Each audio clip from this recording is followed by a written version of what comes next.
Welcome back to Kevin's Backyard. Today we're going to be talking about baking on your grill. Yes, I said that, baking on your grill. We're going to be doing cookies, which is something I love to do throughout the year, especially at holiday time. And what my family and I will do is we'll set up 5 or 6 kettles.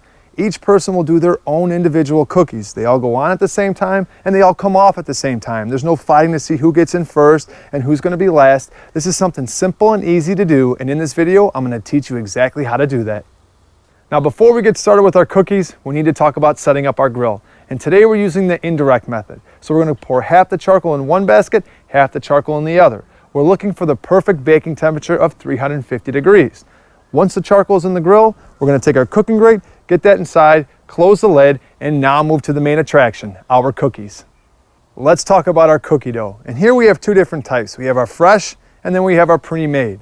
Either one will be perfect on the grill. You just need to remember 2 things. Number 1, the temperature. If your oven calls for 350, that's what you need to set your grill up for. And number 2, if it calls for 6 to 8 minutes, it needs to be 6 to 8 minutes on your grill. There is no difference in the time. The heat source is the same. Indirect heat in your oven is going to be the same as on your grill. Now that we've gotten that taken care of, I'm going to roll out my fresh dough, cut my last 2 cookies, and then we're going to get that on the barbecue grill.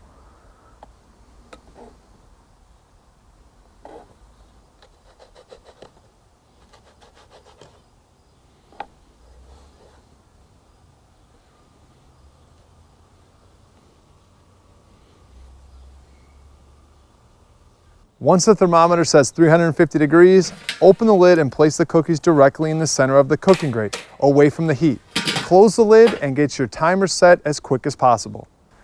Our cookies are done and now it's time to decorate them. And you can see we've already got that process started. The one thing I love about baked goods is there's always extra for my family and friends. And I want to leave you with a couple tips before we get out of here. First, today we use a traditional 26 3/4 inch kettle. The cook times are the same as what it would be in your oven. Now, if you have porcelain enamel cast iron grates, which many of our gas grills do, you're going to take about 20 to 30% of that cook time off.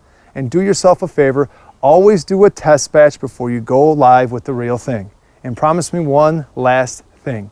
The next time that you're baking something on your grill, share it with me. And for all your extra grill knowledge and inspiration, find us here on Kevin's Backyard.